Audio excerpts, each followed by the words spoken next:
Or anything you'd like them to know about the big house that they might not know. The home evenings that we had. Yeah, I read that Every week. they think that that's how the church got the idea for home evenings, that it kind of helped. Could be, I didn't know, but no, we used to gather there every week, eat the extended families as kids, and Grandpa would always talk to us, and we would sing songs, and it was a wonderful evening. A wonderful evening, always.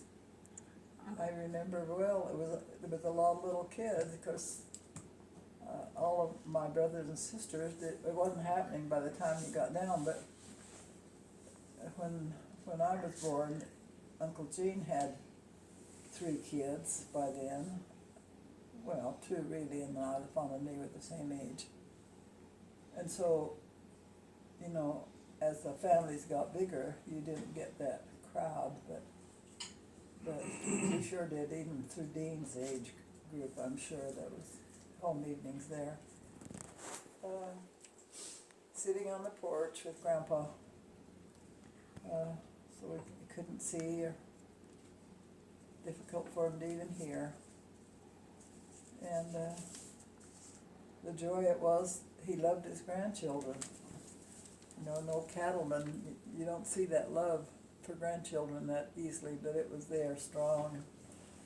We could all be sitting around his little rocking chair on the big house listening to him talk. Especially I remember him by the radio there. The rounded radio, he had a chair, and he had 2 big ears, very large ears. And he would lean over this way to the radio to listen to it. And if we came into the house, he would have us sit down next to us. Steve, Daniel, go ahead.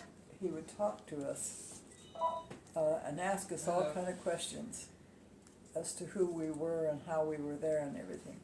And he got the mail. Come on in. He always got the mail instead of going to the different homes. And so I would go over and I'd say I want Virgil's mail. Hey, And he would What?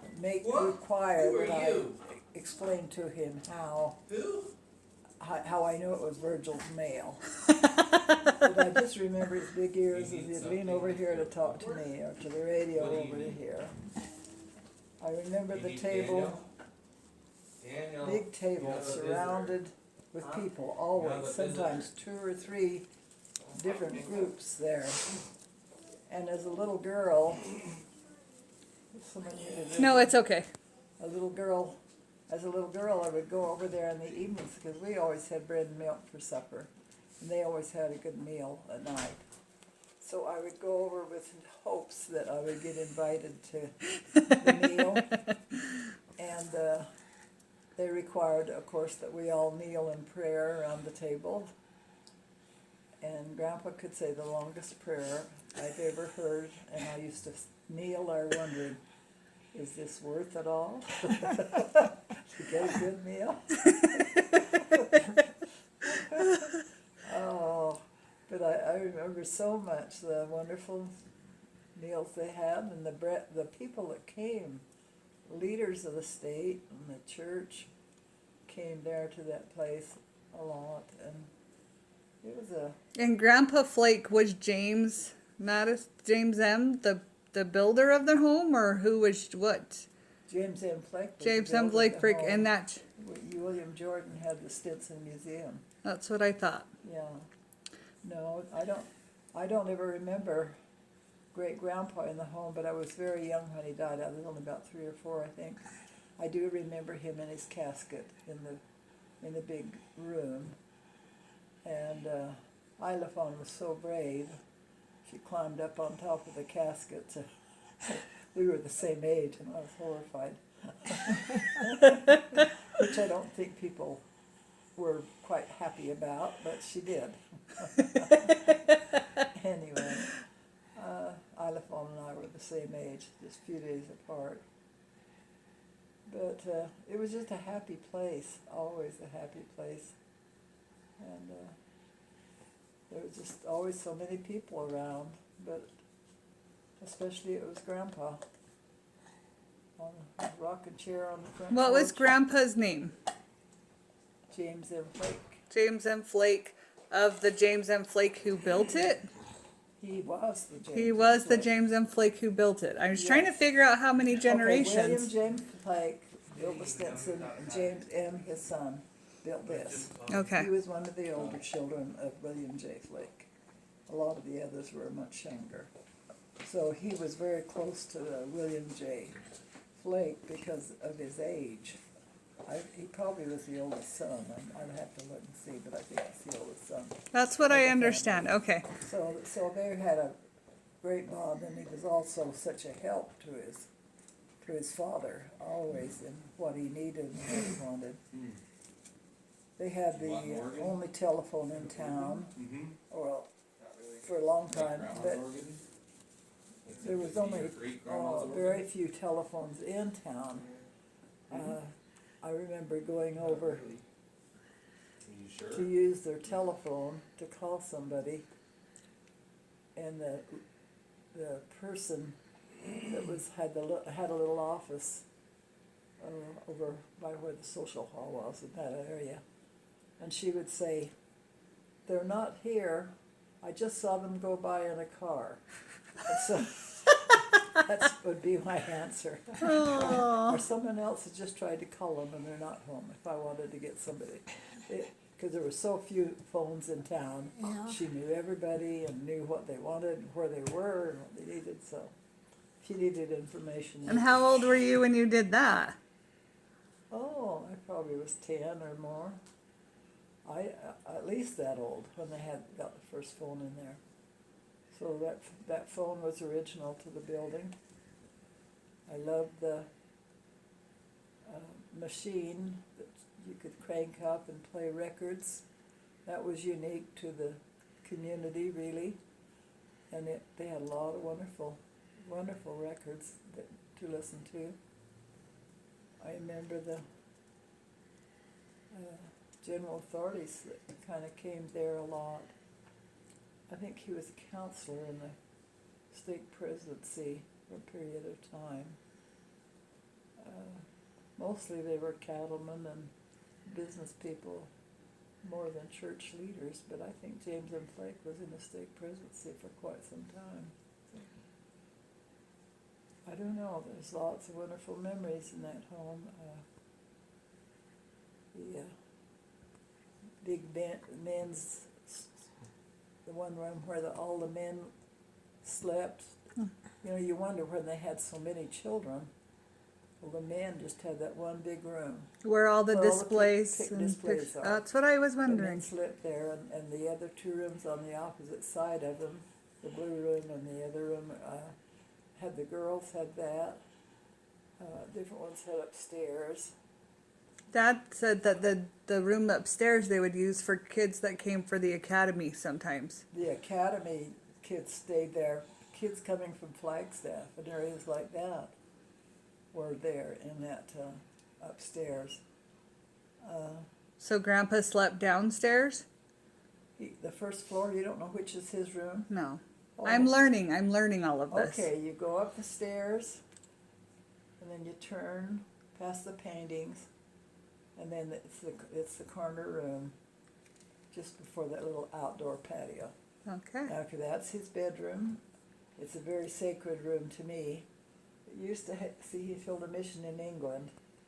I got the Daniel, get a tissue. allergies so bad. Anyway, I probably got one. That one's empty, just take it. My little pocket I do have. Casey's already doing it. I'm fine.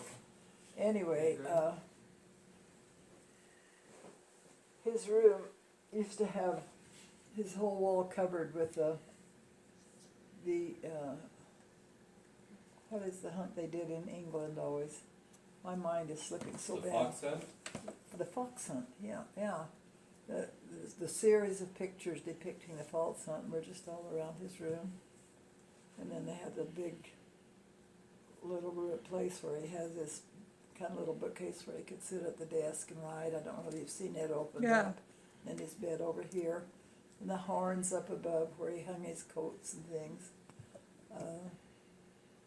That was a real sweet room, but I saw Grandpa in it, but he was almost blind, but he always knew where to go for his room, and the front porch, and then the chair and by the radio when I knew him. I only saw him, I think, one time on a horse, maybe not even then. He just wasn't able to get on a horse and ride at the time I knew him. So the home was well built then. We did our there was no bathroom. There were just little pots in all the bedrooms and Chamber pots. a little round tub for bathing in the kitchen. Getting the water hot on the stove. It was very primitive as I remember it, but I was one of the older grandkids, so I saw it was primitive. We would, the washing was done in the wash house outside, and I remember getting hold of one side of the tin tubs and somebody in the other and hauling them clear out to the street to dump them, because there was lawn and a big tree there, and it was well landscaped at that time. I think it was, for that period, it was very well landscaped and beautiful. I remember the room where they butchered the beeves, and the long area where they cut them up and took them. I remember the room where the little stair goes downstairs was where they had all their saddles and their harnesses, the harness room.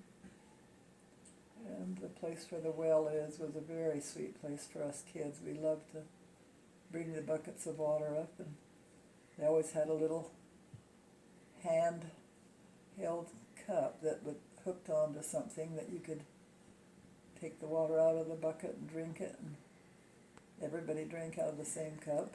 There's no trades of cups. I remember the organ that's played there. This is a story that isn't a part of the big house, but Cleone's boy. Which one is it that he lives in their home down there? Rob. Rob was here at a time, and kids no one was living in the home, and the kids were sneaking up to the attic and tell spooky stories, and they had real problems with kids getting up there. One time Rob just happened to see a group of kids climbing up a little banister that went in through the kitchen door entry, and there's a door right upstairs on the second floor, and they had some kind of a ladder to get up and in, and he saw them going upstairs, so Rob thought, well, I'm going to play a good trick on them.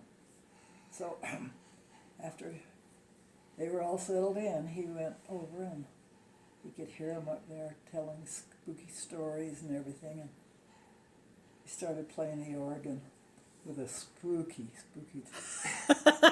funeral song. And he said, all of a sudden, it was just totally quiet. And then they waited for a while, got to talking again, and thought they had just been hearing things. And he started playing again, and he said, you never saw kids run down the stairs and out of that building so fast. What funny. That sounds like Rob. Oh man. There was much that was kind of spooky to Idaho. Daniel, can you get it, such honey? a big home. I can imagine. The second floor, as you get up to the third floor, there's a Just the answer, is it? Pennsylvania. Hello?